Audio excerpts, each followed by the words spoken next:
Hello friends, welcome back to our channel. നമ്മൾ ഇന്ന് കാണാൻ പോകുന്നത് ഇൻസ്റ്റഗ്രാം റീൽസിലും മറ്റും വൈറലായ ഒരു ഹൊറർ ത്രില്ലർ മൂവിയായ 12 o'clock എന്ന മൂവിയാണ്. ഒരുപാട് റിക്വസ്റ്റ് നമുക്ക് കിട്ടിയിട്ടുണ്ടായിരുന്നു ഈ ഒരു മൂവി ചെയ്യാൻ. നഗരത്തിൽ നടക്കുന്ന സീരിയൽ കില്ലിംഗ്, കൂട്ടത്തിൽ അവിടെയുള്ള ഒരു പെൺകുട്ടിയുടെ ശരീരത്തിൽ ഒരു ബാധ കയറുകയും ചെയ്തു. ഇത് തമ്മിൽ എന്താണ് ബന്ധം? അതൊക്കെ നമുക്ക് മൂവി കണ്ടു തന്നെ അറിയാം. മൂവിയുടെ തുടക്കത്തിൽ തന്നെ കാണിക്കുന്നത് വിജനമായ ഒരു വഴിയിലൂടെ നടന്നു പോകുന്ന ഒരാളെ ഒരു ആത്മാവ് ശല്യം ചെയ്യുന്ന പോലെ അയാൾക്ക് തോന്നുന്നതും പേടിച്ച് അയാൾ ഇരുട്ടിലേക്ക് ഓടിപ്പോകുന്നതുമാണ്. എന്നാൽ അയാൾ ഓടി ഓടി എത്തുന്നതാകട്ടെ അധികം ആൾക്കാരൊന്നും തന്നെ ഇല്ലാത്ത ഒരു ഏരിയയില്. അവിടേക്കെത്തിയ അയാളെ ഒരു സ്ത്രീയാകട്ടെ കത്തികൊണ്ട് കുത്തിക്കൊല്ലുന്നു. ഈയിടെയായിട്ട് ഇതുപോലെ കൊലപാതകങ്ങൾ കൂടിക്കൂടി വരികയാണ്. ഫ്രാൻസിസ് എന്ന് പറയുന്ന ഒരു പോലീസുകാരനായിരുന്നു ഇത് അന്വേഷിക്കുന്നത്. ഇതൊരു സീരിയൽ കില്ലിംഗ് ആണെന്നാണ് പോലീസുകാർ പറയുന്നത്. സീനവിടെ കട്ടായിട്ട് നമ്മളെ പിന്നീട് കാണിക്കുന്നത് ഗൗരിയുടെ വീടാണ്. ഗൗരിയുടെ വീട്ടില് അച്ഛനും അമ്മയും അവളുടെ അനിയനും ഉണ്ട്. എല്ലാവരും ഉറങ്ങിക്കിടക്കുന്ന സമയത്ത് ഗൗരി രാത്രിയില് പതിയെ എഴുന്നേറ്റ് കണ്ണാടിയുടെ മുൻപിൽ കുറെ നേരം പോയി നിൽക്കുന്നു. അതിനുശേഷം തിരിച്ച് വീണ്ടും തന്റെ കട്ടിലിൽ വന്ന് കിടന്നു. പിറ്റേന്ന് രാവിലെ എഴുന്നേറ്റ് എല്ലാവരും അവരവരുടെ ജോലിയിലേക്ക് കടക്കുമ്പോഴും ഗൗരിയാകട്ടെ കണ്ണാടിയുടെ മുൻപിൽ തന്നെ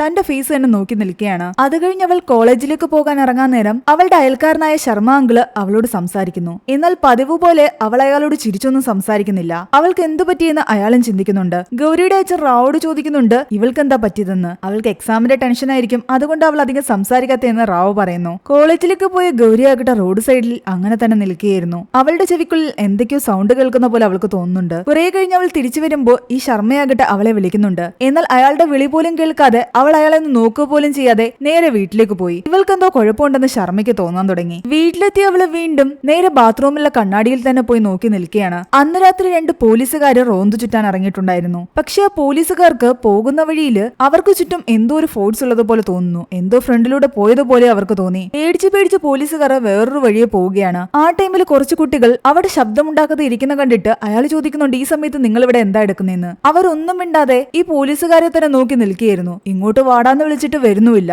പോലീസുകാരിറങ്ങി അടുത്തേക്ക് ചെന്നതും വലിയ പാറകഷ്ണങ്ങൾ എടുത്ത് ഇവരെ എറിയാൻ തുടങ്ങി. എന്താടാ ഈ കാണിക്കുന്നതെന്ന് ചോദിച്ചുകൊണ്ട് രണ്ടാമത്തെ പോലീസുകാരൻ വന്നപ്പോൾ അയാളുടെ തലയിലും ഇവർ പാറകഷ്ണങ്ങൾ എടുത്തിട്ടു. 2 പോലീസുകാരെയും ആ കുട്ടികൾ ചേർന്ന് കൊന്നു. ഇത് ചെയ്യുമ്പോഴൊന്നും തന്നെ ആ കുട്ടികളുടെ മുഖത്ത് ഒരു തരത്തിലുള്ള എക്സ്പ്രഷനും ഉണ്ടായിരുന്നില്ല. ഗൗരിയുടെ വീട്ടില് എല്ലാവരും ചേർന്നിരുന്ന് ആഹാരം കഴിച്ചുകൊണ്ടിരിക്കുമ്പോഴും ഗൗരി മാത്രം ഒന്നും മിണ്ടാതിരിക്കുകയായിരുന്നു. ന്യൂസിലെല്ലാം തന്നെ സീരിയൽ കില്ലിങ്ങിനെ പറ്റിയുള്ള വാർത്തകളാണ്. ഫ്രാൻസിസ് എന്ന് പറയുന്ന ഒരു എൻകൗണ്ടർ സ്പെഷ്യലിസ്റ്റിനായിരുന്നു ഇതിന്റെ അന്വേഷണം. പോലീസുകാർ എത്ര ശ്രമിച്ചിട്ടും കില്ലറിനെ കണ്ടെത്താൻ സാധിക്കുന്നില്ല. അന്ന് രാത്രിയിൽ എല്ലാവരും ഉറങ്ങിക്കഴിയുമ്പോൾ ഗൗരി വീണ്ടും പതിവ് പോലെ ശബ്ദമുണ്ടാക്കാതെ ഇവരെയെല്ലാം മറികടന്നു പോകുന്നു. അവള് പാസ് ചെയ്ത് പോകുന്ന സമയത്ത് അവിടെ ഉണ്ടായിരുന്ന ഫാൻ കറങ്ങുകയും അവള് പാസ് ചെയ്ത് പോയി കഴിയുമ്പോൾ അത് ഓഫ് ആവുകയും ചെയ്യുന്നുണ്ട്. കുറെ കഴിയുമ്പോൾ അവളെ കാണുന്നില്ല. അതിനിടയ്ക്ക് വെള്ളം കുടിക്കാൻ എഴുന്നേറ്റ റാവോ ആകട്ടെ കബോർഡിനുള്ളിൽ നിന്ന് സൗണ്ട് കേൾക്കുന്നു. സൗണ്ട് കേട്ട് ബാക്കിയുള്ളവരും ഉണരാൻ തുടങ്ങി. കബോർഡിനുള്ളിൽ നിന്ന് എന്തോ പുറത്തേക്ക് കിടക്കാൻ ശ്രമിക്കുന്നതായിട്ടാണ് അവർക്ക് തോന്നിയത്. അവരൊരു ചൂലൊക്കെ എടുത്തിട്ട് എന്തെങ്കിലും പുറത്തേക്ക് ചാടുവാണെങ്കിൽ അടിക്കാന്ന് കരുതി ഇരിക്കുമ്പോഴാകട്ടെ കബോർഡ് തുറന്നു നോക്കുമ്പോൾ കാണുന്നത് അതിനുള്ളിൽ ഗൗരി ഇരിക്കുന്നതാണ്. ഇവൾ എങ്ങനെ ഇവിടെ വന്നുവെന്ന് അവർക്ക് മനസ്സിലായില്ല. അവൾ പേടിച്ചരണ്ടിരിക്കുകയായിരുന്നു. എന്താ നടക്കുന്നതെന്ന് മനസ്സിലാകാത്ത റാവോ ഇതിനെപ്പറ്റി ശർമ്മയോട് പറയുന്നു. നീയല്ലേ പറഞ്ഞത് അവൾക്ക് എക്സാമിന്റെ ടെൻഷനാണെന്ന്, ചിലപ്പോൾ അതൊക്കെ കൊണ്ടായിരിക്കാമെന്നാണ് ശർമ്മയും പറയുന്നത്. പിന്നീട് കാണിക്കുന്നത് ഗൗരി അവളുടെ ബോയ്ഫ്രണ്ട് ചന്തുവിന്റെ കൂടെ ഒരു തടാകത്തിന്റെ അടുത്തേക്ക് പോകുന്നതാണ്. ഗൗരി പഴയ പോലെ ആക്റ്റീവായിട്ട് സംസാരിക്കാത്തത് ചന്തു ശ്രദ്ധിക്കുന്നുണ്ട്. അവളെ നിർബന്ധിച്ച് അവൻ തടാകത്തിലേക്ക് ഇറക്കി കഴിയുമ്പോൾ അവൾക്ക് തോന്നുന്നുണ്ട് അതിനുള്ളിൽ നിന്നും കുറെ കൈകൾ പൊങ്ങി വരുന്നതായിട്ട്. അവൾ വല്ലാതെ പേടിക്കാൻ തുടങ്ങി. എന്തു പറ്റിയെന്ന് ചന്തു ചോദിക്കുമ്പോഴേക്കുമാണ് അവൾക്ക് സ്വബോധം തിരിച്ചു കിട്ടുന്നത്. അപ്പോൾ ചുറ്റും ഒന്നും തന്നെ ഉണ്ടായിരുന്നില്ല. അന്ന് രാത്രി വീണ്ടും അവൾ പതിവ് പോലെ ഉറക്കത്തിൽ നിന്ന് എഴുന്നേറ്റ് കണ്ണാടിയുടെ മുൻപിൽ വന്നു നിന്നിട്ട് അവളെ കൊണ്ട് ആരോ ചെയ്യിക്കുന്ന പോലെ കഴുത്തൊരു സൈഡിലേക്ക് ഒടിക്കുന്നു. പിന്നീട് കാണിക്കുന്നത് പിറ്റേന്ന് റാവോ അവളെയും കൊണ്ടൊരു ഹോസ്പിറ്റലിൽ വരുന്നതാണ്. ഇവളുടെ ഈ ഒരു കണ്ടീഷനെ പറ്റിയൊക്കെ പറയുന്നുണ്ട്. എന്നാൽ ഡോക്ടർ പറയുന്നു നിങ്ങൾ പറഞ്ഞ പോലെ എക്സാമിന്റെ ടെൻഷൻ ആയിരിക്കാം, പഠിക്കാതിരിക്കാൻ വേണ്ടിയിട്ട് ഇങ്ങനെ പല അടവുകളും പല കുട്ടികളും എടുക്കാറുണ്ടെന്ന്. ഗൗരി കോളേജിൽ പഠിക്കുന്ന കുട്ടിയാണ്. തൽക്കാലം കുറച്ച് മൾട്ടി വിറ്റമിൻസ് എഴുതി തരാമെന്ന് അയാൾ പറയുന്നു. ഈ ഡോക്ടറിന് ഗൗരിയെ ചികിത്സിക്കാനൊന്നും ഇൻട്രസ്റ്റ് ഉണ്ടായിരുന്നില്ല. കാരണം അയാളാകട്ടെ അവിടെ നിൽക്കുന്ന നേഴ്സിനെ വായി നോക്കിയായിരുന്നു. ഈ ഡോക്ടറും നേഴ്സും തമ്മിൽ ഒരു തെറ്റായ റിലേഷൻഷിപ്പ് ഉണ്ട്. 2 പേർക്കും ഒരു കാമം നിറഞ്ഞ നോട്ടം എപ്പോഴും ഉണ്ടായിരുന്നു. അത് നമ്മുടെ റാവോയും ശ്രദ്ധിക്കുന്നു. ഹോസ്പിറ്റലിൽ നിന്ന് തിരിച്ചു പോകുന്ന വഴിക്ക് ഇടയ്ക്ക് ഗൗരിക്ക് സ്ഥലകാല ബോധം നഷ്ടപ്പെടും. അവൾക്ക് ചുറ്റും നടക്കുന്ന കാര്യങ്ങൾ അവൾക്ക് ഓർമ്മയുണ്ടാകില്ല. റാവോ അടുത്തുണ്ടായിട്ട് പോലും അവൾ അച്ഛൻ എവിടെയെന്നുള്ള രീതിയിൽ തെരഞ്ഞുകൊണ്ടിരിക്കുകയായിരുന്നു. ഒരു വിധത്തിൽ റാവോ അവളെ സമാധാനിപ്പിച്ച് വീട്ടിലേക്ക് കൂട്ടിക്കൊണ്ടുവരുന്നു. തിരിച്ചു പോകുന്ന വഴിയിൽ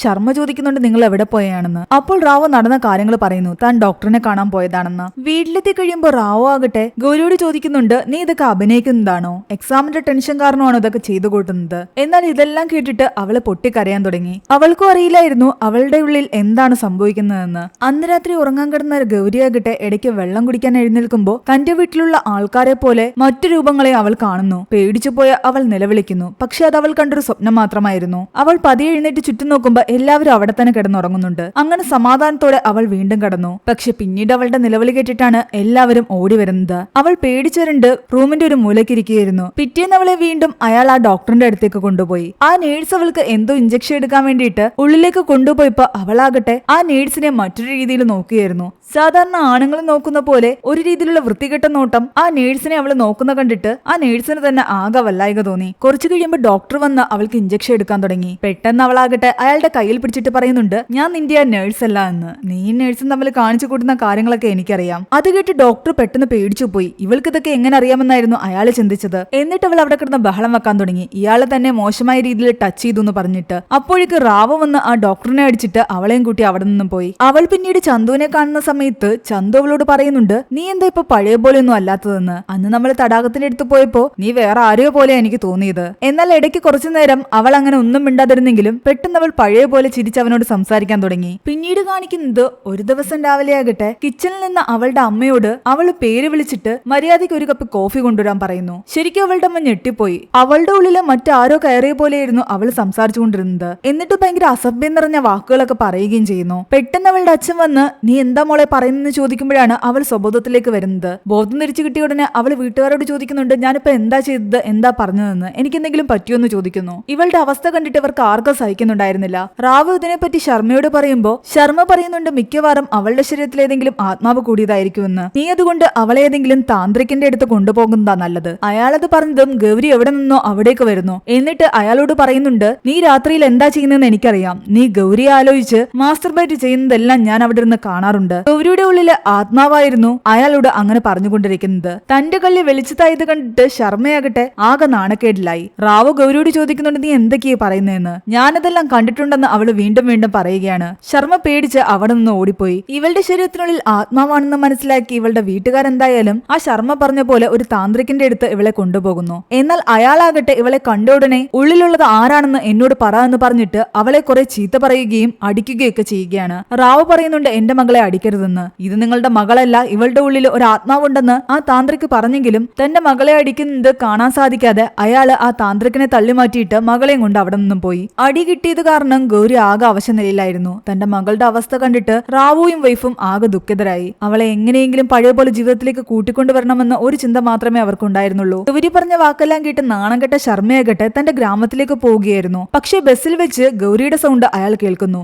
ശർമ്മ അങ്കിൾ എന്ന് അവൾ വിളിക്കുന്നതായിട്ട് അയാൾക്ക് തോന്നി. കുറെ തവണ അയാൾ തിരിഞ്ഞു നോക്കി. എന്നാൽ ബസ്സിൽ അവൾ ഉണ്ടായിരുന്നില്ല. നിങ്ങൾ റൂമിനകത്ത് കഥകടച്ചിരുന്ന് ഗൗരി ആലോചിച്ച് എന്താ ചെയ്യുന്നതെന്നൊക്കെ എനിക്ക് അറിയാമെന്നുള്ള രീതിയിൽ ആ ആത്മാവ് ഇങ്ങനെ പറഞ്ഞുകൊണ്ടിരിക്കുകയായിരുന്നു. അത് കേട്ട് പേടിച്ച് ശർമ്മയാകട്ടെ വണ്ടി നിർത്തുന്നു പറഞ്ഞ് ബഹളം ഉണ്ടാക്കി. അപ്പോൾ ഒരു കൊച്ചുകുട്ടി അയാളുടെ അടുത്തേക്ക് വരുന്നു. ആ കുട്ടിയുടെ ശരീരത്തിൽ ആത്മാവ് കയറി ഇയാളെ അവിടെ വെച്ച് കൊല്ലുകയാണ്. ഗൗരിയുടെ പ്രശ്നം മാറുന്നിടം വരെ തൽക്കാലം തന്റെ മകനെയും അമ്മയെയും ഗ്രാമത്തിലേക്ക് അയക്കാൻ റാവു തീരുമാനിച്ചു. അങ്ങനെ അവർ പോയി. ഇപ്പോൾ ഗൗരിയും അയാളും വൈഫും മാത്രമേ അവരുടെ വീട്ടിലുണ്ടായിരുന്നുള്ളൂ. പിന്നീട് കാണിക്കുന്നത് ചന്തു ജോലി ചെയ്യുന്ന സ്ഥലത്തും ഗൗരിയുടെ പ്രസൻസ് അവൻ അനുഭവപ്പെടുന്നതാണ്. ഗൗരി എവിടെ നിന്നോ അവനെ വിളിക്കുന്നതായിട്ട് അവന് തോന്നി. പക്ഷെ അവിടെയെങ്കിലും നോക്കിയിട്ട് അവളെ കാണുന്നില്ല. ഒടുവിൽ ഒരു മൂലയ്ക്കായിട്ട് തുണിക്കുള്ളിൽ അവൾ ഒളിച്ചിരിക്കുന്നത് അവൻ കാണുന്നുണ്ട്. എന്നെ പറ്റിക്കാൻ നോക്കണ്ടെന്ന് പറഞ്ഞിട്ട് അവൻ പോയി തുണി മാറ്റുമ്പോ അതിനുള്ളിൽ ആരും തന്നെ ഉണ്ടായിരുന്നില്ല. അതോടെ അവൻ പേടിച്ചു പോയി. ഉള്ളിലാളിരിക്കുന്ന പോലെ തന്നെയായിരുന്നു ആ തുണി അങ്ങനെ ഇരുന്നത്. ഓടി രക്ഷപ്പെടാൻ ശ്രമിക്കുന്നതിനിടയിൽ പലയിടങ്ങളിലും അവൻ ഇതേ കാഴ്ച കാണാൻ തുടങ്ങി. അങ്ങനെ പേടിച്ചോടി ഓടി അവൻ കാൽ വഴുതി ഒരു കമ്പിയിൽ വീണ് തൽക്ഷണം മരിക്കുന്നു. റാവു ഒരു ഓഫീസിലെ പ്യൂണായിരുന്നു. തന്റെ മകളുടെ അവസ്ഥ അവിടുത്തെ ഒരു ഓഫീസറിനോട് അയാൾ ഷെയർ ചെയ്യുന്നു. അങ്ങനെ ആ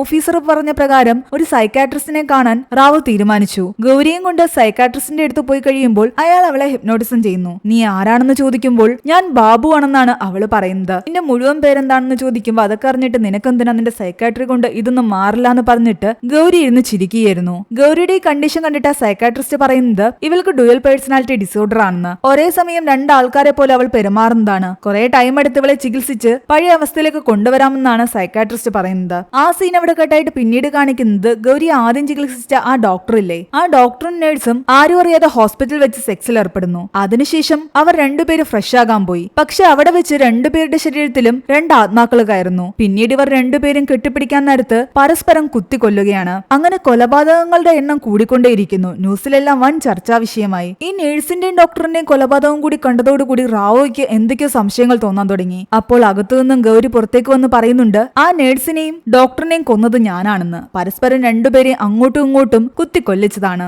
അത് മാത്രമല്ല അതിനു മുമ്പ് നടന്ന കൊലപാതകങ്ങളെല്ലാം തന്നെ ചെയ്തത് ഞാൻ തന്നെയാണ്. അവളുടെ ഉള്ളിലെ ആത്മാവായിരുന്നു ഇതെല്ലാം ഇതെല്ലാം പറഞ്ഞുകൊണ്ടിരുന്നത്. ഇത് കേട്ട് റാവുവും വൈഫും പേടിച്ചുപോയി. ഇവിടെയാണ് ഈ ഒരു മൂവിയുടെ ഇന്റർവെല്. പിന്നീട് കാണിക്കുന്നത് ഈ സീരിയൽ കില്ലിംഗ് ഒക്കെ അന്വേഷിക്കുന്ന എൻകൗണ്ടർ സ്പെഷ്യലിസ്റ്റ് ആയ ഫ്രാൻസിസ് എന്ന് പറയുന്ന പോലീസുകാരനെയാണ്. അയാൾ എൻകൗണ്ടറിലൂടെ 58 പേരെ കൊന്നിട്ടുണ്ടായിരുന്നു. വിവാഹിതനായ അയാൾക്ക് മറ്റൊരു അഫയർ ഉണ്ടായിരുന്നു. ഇത് മനസ്സിലാക്കിയ അയാളുടെ വൈഫ് അത് ആരാണെന്നും ഏത് പെൺകുട്ടിയാണെന്നും ചോദിച്ചുകൊണ്ടേയിരിക്കുകയാണ്. ദേഷ്യം വന്ന അയാളാകട്ടെ അവരെ ഭീഷണിപ്പെടുത്തുന്നുണ്ട്. ഒരുപാട് പേരെ കൊന്ന കയ്യ, നിന്നെ ഞാൻ കൊല്ലാൻ മടിക്കില്ല എന്ന്. അന്ന് സ്റ്റേഷനിലെത്തിയ ഫ്രാൻസിസിനെ കാത്ത് റാവു ഇരിപ്പുണ്ടായിരുന്നു. ഇവിടെ നടക്കുന്ന കൊലപാതകങ്ങളെ പറ്റി എനിക്ക് അറിയാമെന്നും അതെല്ലാം ചെയ്തത് കോളേജിൽ പഠിക്കുന്ന എന്റെ മകളാണെന്നും അയാൾ പറയുന്നു. ഇയാളെന്തോ മെന്റൽ പേഷ്യന്റ് ആണെന്നും പിച്ചുംപേയും പറയുകയാണെന്നും പറഞ്ഞിട്ട് ഫ്രാൻസിസ് ഇയാളെ പോലീസ് സ്റ്റേഷനിൽ നിന്നും ഇറക്കി വിടുന്നു. എന്നാൽ റാവു ഫ്രാൻസിസിനോട് വിളിച്ചു പറയുന്നുണ്ട്, നിങ്ങൾ എന്നെ വിശ്വസിച്ചെങ്കിലേ പറ്റൂ, എനിക്ക് ഈ കേസിനെ പറ്റിയുള്ള പല കാര്യങ്ങളും അറിയാമെന്ന്. ആദ്യത്തെ കൊലപാതകത്തില് കൊല ചെയ്യപ്പെട്ട ആളുടെ കണ്ണെടുത്ത് അയാളുടെ കൈക്കുള്ളിൽ വെച്ചിട്ടുണ്ടായിരുന്നു. രണ്ടാമത്തതിൽ അയാളുടെ കണ്ണെടുത്ത് അയാളുടെ വയറ്റിനുള്ളിലാണ് തിരികെ വെച്ചിരുന്നത്.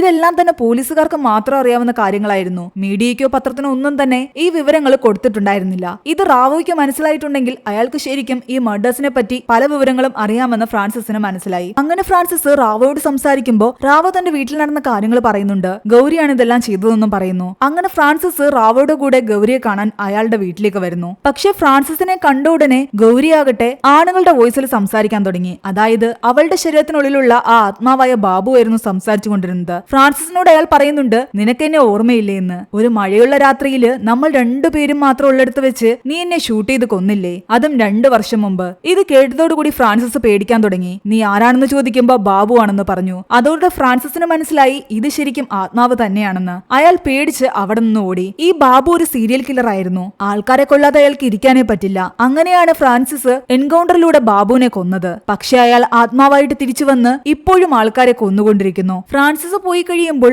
റാവോയോടും അയാളുടെ വൈഫിനോടും ഈ ബാബു തന്റെ വോയിസിൽ തന്നെ സംസാരിക്കുകയാണ്. ആ ഫ്രാൻസിസിനെ കൊന്നു കഴിഞ്ഞിട്ട് എന്റെ ആത്മാവ് എങ്ങനെയെങ്കിലും ഏതെങ്കിലും ഒരു ബോഡിയിൽ കയറണമെന്ന് ഇങ്ങനെ ആഗ്രഹിച്ച് നടക്കുകയായിരുന്നു. ആ സമയത്ത് ഒരു ശ്മശാനത്തിന്റെ ഫ്രണ്ടിൽ കൂടി നിങ്ങളുടെ മകള് പോകുന്ന കണ്ടു. എനിക്ക് കണ്ട മാത്രയിൽ തന്നെ അവളെ ഇഷ്ടപ്പെട്ടു. ഒരുപാട് കഷ്ടപ്പെട്ടാണ് ഞാൻ അവളുടെ ബോഡിയിൽ കയറിയത്. ഇങ്ങനെ കൂടി കേട്ടതോടെ റാവോയ്ക്ക് ഉറപ്പായി ഇത് ആത്മാവ് തന്നെയാണെന്ന്. പിന്നീട് കാണിക്കുന്നത് ആ സൈക്കാട്രിസ്റ്റ് ആകട്ടെ തന്റെ അമ്മ കിടക്കുന്ന ഹോസ്പിറ്റലിൽ നിൽക്കുന്നതാണ്. അയാളുടെ അമ്മ മരണത്തിലേക്ക് പോയിക്കൊണ്ടിരിക്കുകയായിരുന്നു. ഒരുപാട് വയസ്സായ സ്ത്രീയാണ്. മരിക്കുന്നതിന് തൊട്ടു മുമ്പ് അവർ പറഞ്ഞുകൊണ്ടിരുന്നത്, എനിക്ക് പേടിയാകുന്നു ഡെബു, എനിക്കിപ്പോൾ മരിക്കണ്ട എന്നായിരുന്നു. ഡെബു എന്ന് അയാളുടെ പേര് വിളിച്ചായിരുന്നു അയാളുടെ അമ്മ ഇങ്ങനെ പറഞ്ഞുകൊണ്ടേയിരുന്നത്. അതിനിടയ്ക്ക് അയാൾക്കാകട്ടെ റാവോയുടെ കോള് വന്നു. ഗൗരിയുടെ കണ്ടീഷൻ വളരെയധികം സീരിയസ് ആണെന്ന് പറഞ്ഞിട്ട്. അങ്ങനെ അയാൾ നേരെ റാവോയുടെ വീട്ടിലെത്തി. അവളാകട്ടെ വലിയ അനക്കൊന്നുമില്ലാതെ അങ്ങനെ തന്നെ ബെഡിലിരിക്കുകയായിരുന്നു. ഇയാള് പോയി അവളുടെ പൾസ് നോക്കുന്നു. ആ സമയത്ത് അവളാകട്ടെ ഇയാളുടെ അമ്മയുടെ അതേ സൗണ്ടിൽ സംസാരിക്കുന്നു. ഡെബു, എനിക്ക് മരിക്കാൻ പേടിയാണ്, എനിക്കിപ്പം മരിക്കണ്ട എന്ന്. അത് കേട്ടതും അയാൾ പേടിച്ച് ബാക്കിലേക്ക് നീങ്ങി. കാരണം കുറച്ചു മുൻപ് ഹോസ്പിറ്റലിൽ വെച്ച് അയാളുടെ അമ്മ എന്താണോ പറഞ്ഞത്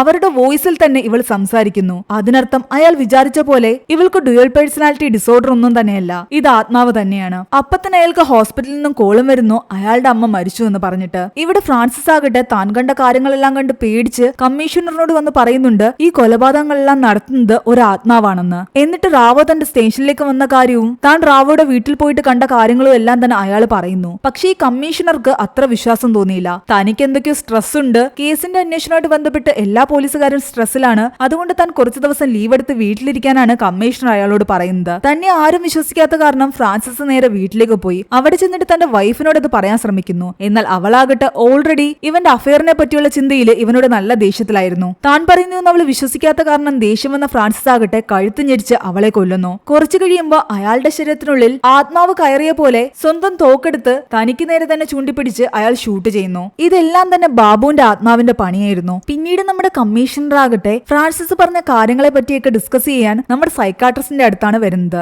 അതെല്ലാം കേട്ട് സൈക്കാട്രിസ്റ്റിന് മനസ്സിലായി താൻ കണ്ട ഗൗരിയെ പറ്റി തന്നെയായിരിക്കും ഫ്രാൻസിസ് പറയുന്നതെന്ന്. അവരങ്ങനെ ഡിസ്കസ് ചെയ്തുകൊണ്ടിരുന്ന സമയത്ത് തന്നെ ഫ്രാൻസിസ് അയാളുടെ വൈഫിനെ കൊന്നിട്ട് സ്വന്തമായിട്ട് ഷൂട്ട് ചെയ്ത് മരിച്ചു എന്നുള്ള ന്യൂസ് കമ്മീഷണർക്ക് വരുന്നത്. എന്താ ഇവിടെ നടക്കുന്നതെന്ന് കമ്മീഷണർ ചോദിക്കുമ്പോൾ സൈക്കാട്രിസ്റ്റ് പറയുന്നുണ്ട്, ഫ്രാൻസിസ് പറഞ്ഞത് ശരി തന്നെയാണ്, ആ പെൺകുട്ടിയുടെ ശരീരത്തിൽ ആ സീരിയൽ കില്ലറിന്റെ ആത്മാവ് തന്നെയാണെന്ന്. അത് ഞാൻ നേരിട്ട് കണ്ടറിഞ്ഞതാണ്. ഇവർ രണ്ടുപേരും ഗൗരിയെ കാണാൻ വീണ്ടും ചെല്ലുമ്പോ ഗൗരിയുടെ ഉള്ളിലെ ബാബു ആയിരുന്നു ഇവരോട് സംസാരിച്ചുകൊണ്ടിരുന്നത്. നീ വീണ്ടും വന്നോ, നിനക്ക് വേണമെങ്കിൽ നിന്റെ അമ്മയുടെ സംസാരിക്കാം, ഞാൻ അമ്മയുടെ ആത്മാവിനെ കൊണ്ടുവരട്ടെ എന്നൊക്കെ ബാബു പറയുന്നു. മരിച്ചു കഴിഞ്ഞ എല്ലാ ആത്മാക്കളും ഒറ്റക്കെട്ടാണ്, അവർ പരസ്പരം സഹായിക്കും. എനിക്ക് വേണ്ടിയിട്ട് അവർ പലരെയും കൊല്ലും, പക്ഷെ ആർക്കും എന്നെ കൊല്ലാൻ പറ്റില്ല.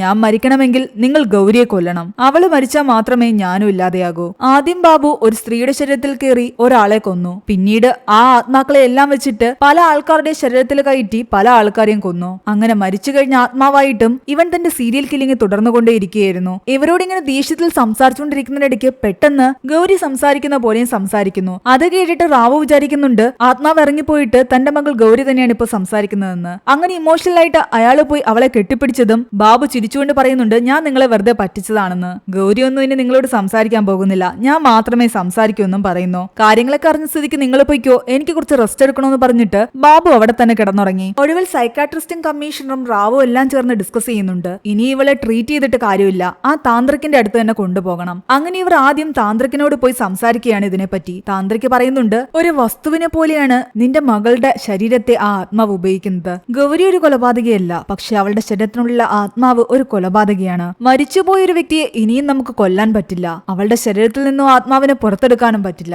ആകെ നമുക്ക് ചെയ്യാൻ പറ്റുന്നത് ആ ആത്മാവ് കുടികൊള്ളുന്ന വസ്തുവിനെ ഉപദ്രവിക്കുക എന്നതാണ്. അതുകൊണ്ട് ആത്മാവിനെ ഇല്ലാതാക്കണമെങ്കിൽ അവളുടെ ബോഡിയെ തന്നെ എന്നയാൾ പറഞ്ഞു തുടങ്ങിയതും അയാളുടെ ശരീരത്തിൽ എന്തൊക്കെയോ മാറ്റങ്ങൾ നടക്കാൻ തുടങ്ങി. അതായത് ആ ആത്മാവ് അയാളെയും ഉപദ്രവിക്കാൻ തുടങ്ങിയിരിക്കുന്നു. താന്ത്രിക്കിനെ എടുത്ത് അങ്ങോട്ടും ഇങ്ങോട്ടും എറിയുകയും അയാളെ എയറിലേക്ക് ഉയർത്തുകയൊക്കെ ചെയ്യുകയാണ് ആത്മാവ്. ഇതെല്ലാം കണ്ട് ചുറ്റും കൂടി നിന്നവരെല്ലാം പേടിക്കാൻ തുടങ്ങി. ഒടുവിൽ കുറച്ചുനേരം അയാളെ ടോർച്ചർ ചെയ്ത് ആ ആത്മാവ് അയാളെയും കൊന്നു. ഇനി എന്ത് ചെയ്യുമെന്നറിയാതെ അവരെല്ലാവരും തിരിച്ച് അവിടെ നിന്നും പോവുകയായിരുന്നു. സൈക്കാട്രിസ്റ്റ് എല്ലാവരോടും പറയുന്നുണ്ട് കേൾക്കുമ്പോൾ നിങ്ങൾക്ക് വിഷമം തോന്നും, പക്ഷെ ഒരേ ഒരു വഴിയേ ഉള്ളൂ. ആ ആത്മാവ് ഇങ്ങനെ ആൾക്കാരെ കൊല്ലാതിരിക്കണമെങ്കിൽ ആത്മാവ് കുടികൊള്ളുന്ന ശരീരം തന്നെ ഇല്ലാതെയാകണം, അതായത് ഗൗരിയെ കൊല്ലണം. എന്നാൽ മാത്രമേ ആ ആത്മാവ് ഇല്ലാതെയാകൂ. റാവുവും വൈഫും ആകെ തകർന്നുപോയി. തങ്ങളുടെ മകളെ തങ്ങൾ തന്നെ കൊല്ലണമെന്ന് പറഞ്ഞു കഴിഞ്ഞാൽ അവരെന്ത് ചെയ്യും? പക്ഷെ വേറെ പോംവഴിയില്ലാതെ ഒടുവിൽ അവർ ആ ഡിസിഷൻ തന്നെ എടുക്കുകയാണ്. 2 കന്നാസ് നിറയെ അവർ മണ്ണെണ്ണ വാങ്ങി വീട്ടിലേക്ക് കൊണ്ടുവരുന്നു. ഗൗരിയുടെ ശരീരത്തിനുള്ളിലുള്ള ബാബു ഇതൊന്നും അറിഞ്ഞില്ല. റാവു ആകട്ടെ ബാബുവിന്റെ ശ്രദ്ധ തിരിക്കാൻ വേണ്ടിയിട്ട് അയാളോട് വന്ന് സംസാരിക്കുകയാണ്.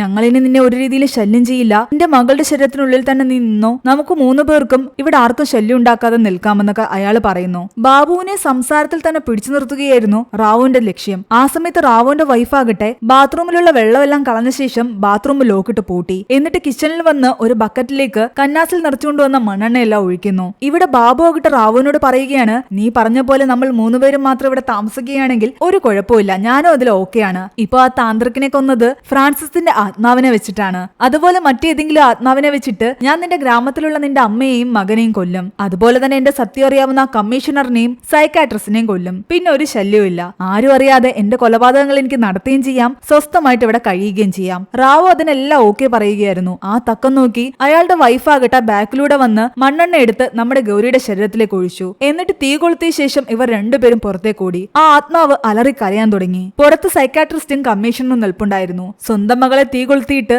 റാവു കിടന്ന് കരയുകയായിരുന്നു. പക്ഷെ അതല്ലാതെ വേറെ വഴിയില്ലാന്ന് അയാൾക്കും അറിയാം. എന്നാൽ ഇടയ്ക്ക് വീണ്ടും ഗൗരിയുടെ കരച്ചിൽ കേൾക്കുന്നുണ്ട്. തന്റെ മകളുടെ ശരീരത്തിൽ നിന്ന് ആത്മാവ് പോയി കാണും, അവളെ രക്ഷിക്കണമെന്ന് പറഞ്ഞിട്ട് അയാൾ അകത്തേക്ക് കടക്കാൻ തുടങ്ങിയതും സൈക്കാട്രിസ്റ്റും കമ്മീഷണറും അയാളെ പിടിച്ചു നിർത്തുന്നു. ഇതെല്ലാം ആ ആത്മാവിന്റെ അഭിനയമാണ്, ഇതിനു മുമ്പ് അങ്ങനെ ചെയ്തിട്ടുണ്ട്, അത് ഗൗരിയല്ല, അത് ആ ആത്മാവ് തന്നെയാണെന്ന് പറയുന്നു. അങ്ങനെ ഗൗരിയുടെ ശരീരം പൂർണ്ണമായി കത്തിനശിച്ചതോടെ ആ ആത്മാവ് ഇല്ലാതെയായി. പിന്നീട് നമ്മുടെ സൈക്കാട്രിസ്റ്റ് ഒരു ആർട്ടിക്കിൾ എന്താണ് കാണിക്കുന്നത്, പ്രേതത്തിലോ ആത്മാവിലോ ഒന്നും തന്നെ വിശ്വസിക്കാത്ത അയാൾക്ക് സ്വന്തമായിട്ടൊരു അനുഭവം ഉണ്ടായപ്പോൾ അതിലൊക്കെ വിശ്വാസം വരികയും ഇതൊക്കെ ഉള്ളതാണെന്ന് മറ്റുള്ളവരെ അറിയിക്കുകയും ചെയ്യുന്ന ഒരു ആർട്ടിക്കിൾ ആയിരുന്നു അത്. അവിടെയാണ് ഈ ഒരു മൂവി അവസാനിക്കുന്നത്. ഈ ഒരു മൂവിയുടെ സ്റ്റോറി എങ്ങനെയുണ്ടായിരുന്നു നിങ്ങൾ താഴെ കമന്റ് ചെയ്യുക. എക്സ്പ്ലനേഷൻ ഇഷ്ടപ്പെട്ടെങ്കിൽ വീഡിയോയിലേക്ക് നമ്മുടെ ചാനൽ സബ്സ്ക്രൈബ് ചെയ്യാനും മറക്കണ്ട.